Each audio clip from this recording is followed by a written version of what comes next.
그렇습니다. 선교는 이렇게 피지컬리 뭐 병원을 세우고 뭘 세워서 그들한테 뭐 이렇게 단지 어떤 우리 먼저 믿는 사람들이 갖고 있는 노하우 이런 걸 전수하는 게 아닙니다. 그건 하나님이 하시는 거고요. 선교는 하나님의 마음이라는 거예요.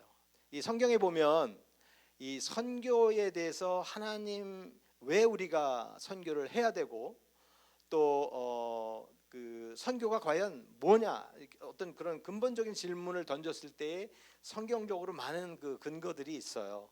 예, 복음서에도 있고 또 사도 바울 서신서에도 있고 다 또 구약까지 넘어 다 있는데 저는 하나님의 오늘 눈물이라고 그랬어요. 여러분들 그 예수님이 눈물을 흘리신 장면이 세 장면이 있어요.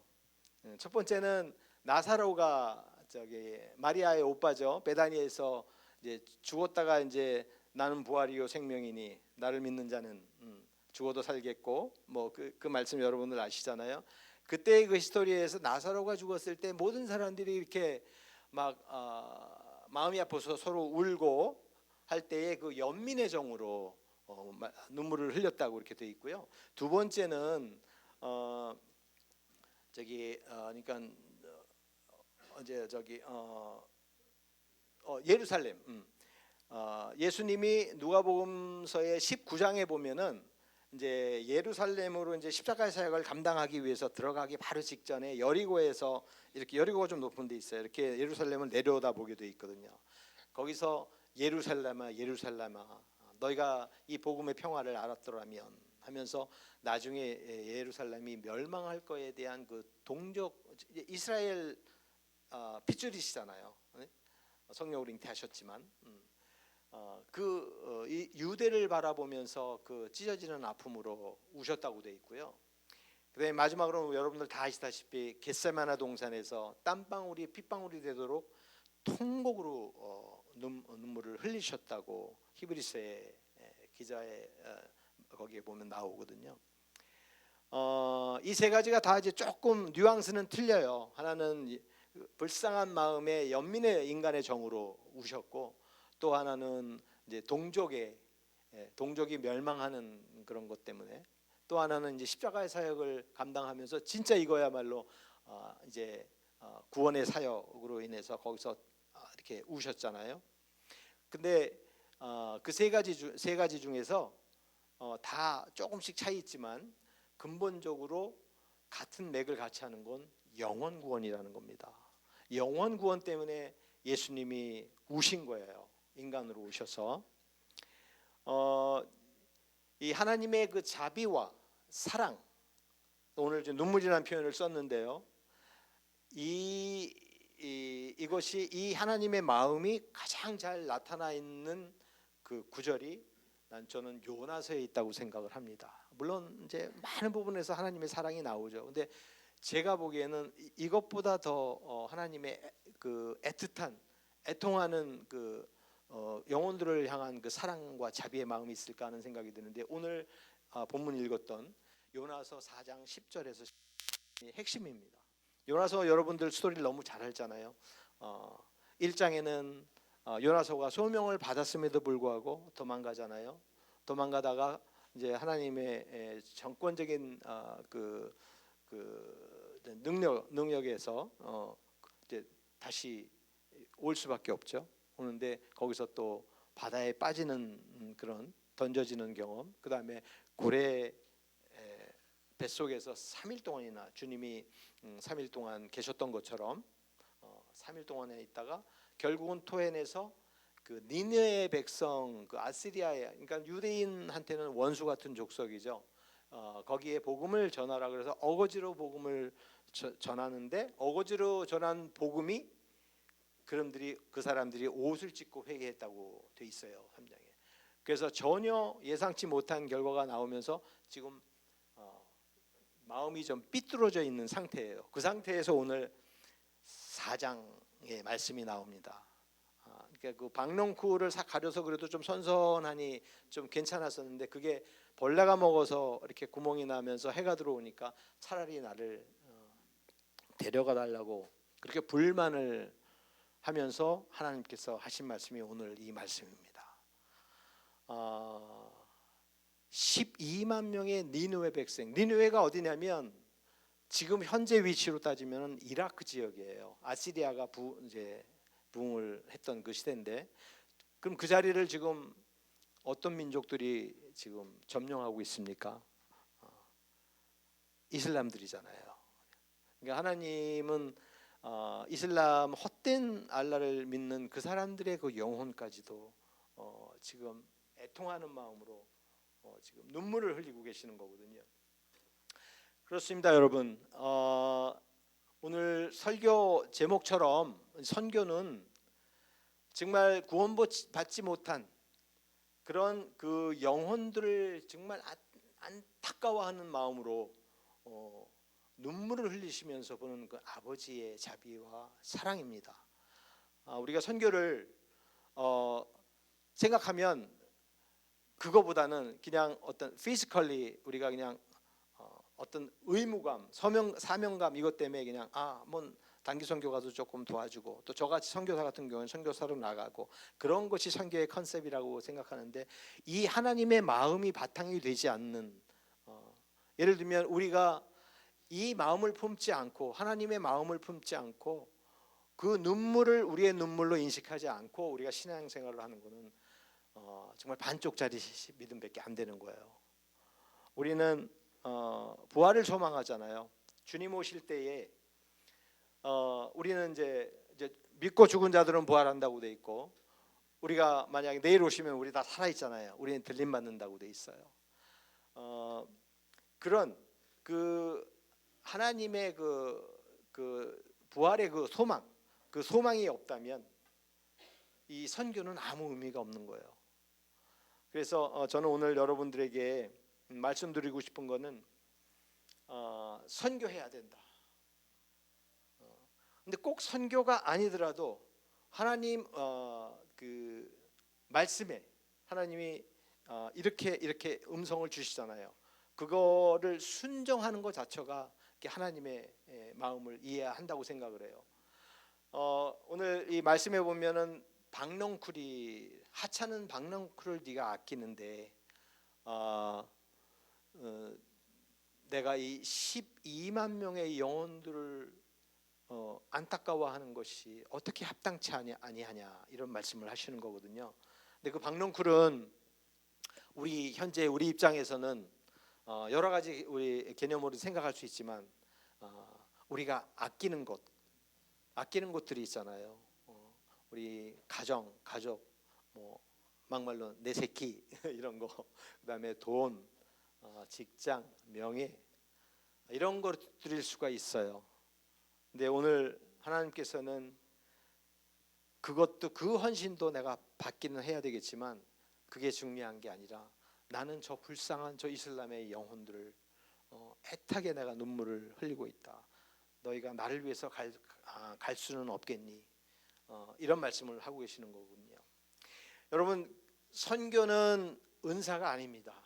은사는 자기가 갖고 있는 하나님께 받은 그 탤런트를 드리는 거예요. 감사의 뜻으로. 근데 선교는 은사가, 그러니까 없으면 안 한다? 이렇지 않아요.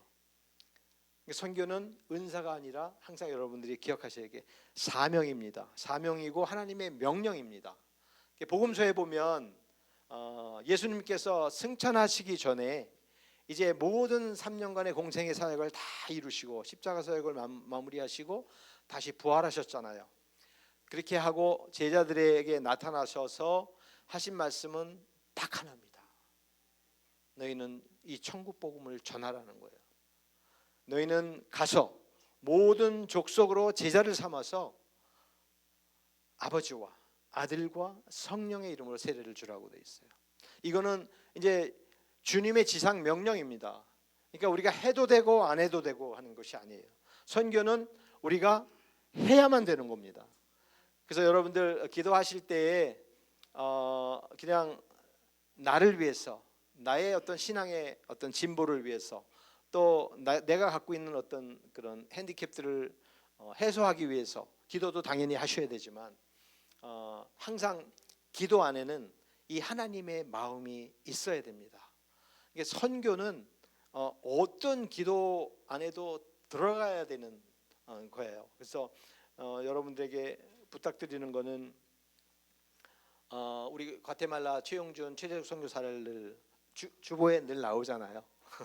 이름을 이렇게 보면서 기도하실 때 그 하나님의 마음을 품고 기도해 주세요. 그러니까 저희가 나가서 이제 여러분들이 못 나가는 걸 대행해서 가서 사역을 하고 있다고는 하지만 그 사역은 결국은 또 저희가 하는 게 아니에요. 선교는 하나님이 하시는 겁니다. 저는 짧은 6년 동안에 그 많은 체험들을 했어요. 선교는 그때만 해도 막 뜨겁고 정말 사도 바울의 사도행전에 나오는 그 20장에 나오는 고백처럼 정말 심령에 메인받은 그런 아주 뜨거운 마음으로 그때 나가면서 나는 죽어도 이제 뭔가 해낼 거야 이런 마음이 있었는데 결국은 하나님이 다 하시더라고요. 저희 생각대로 된 거는 하나도 없어요. 그래서 그 하나님의 마음을 내 마음으로, 하나님의 눈물을 내 눈물로 인식하고 눈물을 흘리며 우리가 기도할 때 하나님이 선교를 하나님의 섭리에 따라 이루어 가시더라고요. 그러니까 저희 생각대로 저희가 플랜을 짠 대로 저희가 어떤 교회에 뭐 후원 요청을 좀 이렇게 하는 대로 된 적은 단 한 번도 없었어요. 그래서 여러분들이 기도하실 때 항상 그 하나님의 눈물을 생각하시면서 저희를 위해서 기도해 주시면 감사하겠습니다. 마지막으로 그 이사야서 한 말씀을 좀 말씀드리고 이제 설교를 좀 마치려고 하는데요. 이사야서에 보면 6장에 보면은 그 이사야가 하나님으로부터 소명을 받는 장면이 나옵니다. 이제 이사야가 이제 거기서 그 천사의 인도하심으로 이제 회심을 하게 돼요. 창월하다 창월하다 거룩하다 거룩하다 그걸 천사들이 그 이사야를 회심을 시킨 다음에 회심이 되고 이제 내가 어떻게 해야 됩니까 하나님 이렇게 부족한 나를 선지자로 세우셨는데 뭘 이제 어떻게 해야 됩니까 하는 그런 말은 성경에 안 나오지만 마음속으로 품었겠죠. 하나님께서 하신 첫 번째 요구라 그럴까요? 이제 회심한 우리들처럼 이렇게 믿는 사람들 여러분들 다 마찬가지지만 첫 마디가 그겁니다. 누가 우리를 위하여 갈꼬. 우리라는 복수를 친 거는 이제 삼위일체 하나님을 말씀하시는 거죠. 누가 우리를 위하여 갈꼬. 회심하고 나서 하나님 나 어떻게 해야 돼요? 했을 때 누가 우리를 위하여 갈꼬 했을 때 이사야가 아무 주저 없이 화답을 하잖아요. 주님 제가 여기 있나이다. 나를 보내소서. 사실은 이 말씀 한 구절이 13년 전에 하나님께서 저를 선교사로 그러니까 정확히 17년 전에 하나님께서 창화로다 창화로다 이 거룩하신 하나님을 만나게 하시더니만 이제 그 뒤에 이제 한 4년 후에 이 말씀으로 소명을 주셨어요. 그래서 그때부터 하나하나 준비하면서 이제 기도하면서 준비하다가 이제 6년 전에 저희가 이제 나가게 된 거죠. 그렇습니다, 여러분. 지금 주님께서 우리를 부르고 있는 거예요. 근데 여러분들 기도하실 때 보면 꼭 선교에 관한 얘기를 하는 게 아니라 하나님께서 부르실 때가 있잖아요. 성령의 임재를 체험할 때가 있잖아요. 그럴 때는 이제 뭐 막 울음이 나오기도 하고 너무 감사하고 뭐 그런 경우가 있을 텐데 없으신지 잘 모르겠어요. 저는 자주 그러거든요. 그래서 그럴 때 우리가 응답을 해야 됩니다. 근데 응답은 하나님 제가 잘못했어요. 그냥 말로써 그냥 자복만 하는 게 응답이 아닙니다. 응답은 행동으로 나타나야 돼요. 그래서 하나님이 이사야를 부르셨듯이 지금 우리를 부르고 있는 거예요. 우리는 지금 응답해야 될 때입니다. 근데 보통 많이들 보면 하나님이 다 하시는 거라고 생각하고 그냥 응답을 잘 안 해요. 행동으로 나타나질 않아요. 근데 우리가 응답을 해야 됩니다. 저는 여러분들에게 감히 좀 말씀드리고 싶은 거는 꼭 선교사로 여러분들 보고 나가기 위한 응답을 하라는 뜻이 아니고요. 우리 몸된 우리 샌디에고 사랑교회 여러분들 지금 너무도 잘 섬겨 주시고 있겠지만 이 교회가 더 부흥을 해야 되겠지만 항상 그 하나님께서 애타게 영혼 구원을 기다리는 그 마음을 마음에 꼭 새기시고 기도하시면서 뭔가 하나 하나님 알겠습니다. 그럼 제가 뭘 어떻게 해야 되죠? 그러면 그게 교회의 헌신으로 나타날 수도 있고 또 믿음이 더 이렇게 여러분들의 성장이 될 수도 있고 여러 가지 형태로 나오겠고 누가 알아요? 여기서 저처럼 너무 그게 세게 와닿으면은 또 내가 보내신다면 가겠습니다 하는 분이 나올지 그건 아무도 모르는 거예요. 그래서 여러분들에게 하나님의 그 일상적인 삶 속에서 하나님의 음성을 듣고 거기에 응답하는 행동으로 화답하는 그런 여러분들이 됐으면 좋겠습니다. 말씀을 이제 정리하는데요. 두서없이 그냥 말씀을 전언했습니다.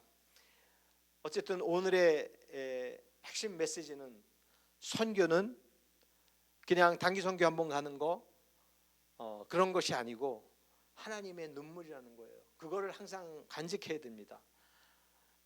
정말 아직도 믿지 않는 그 세계의 많은 영혼들 또 우리 한국 사람들 중에서도 아직 많은 사람들이 안 믿잖아요. 외려 믿을만 좀 하다가 막 교회를 떠나잖아요. 그 사람들을 배척하지 말고 그 사람들을 하나님의 마음으로 늘 보담고 사랑을 나누는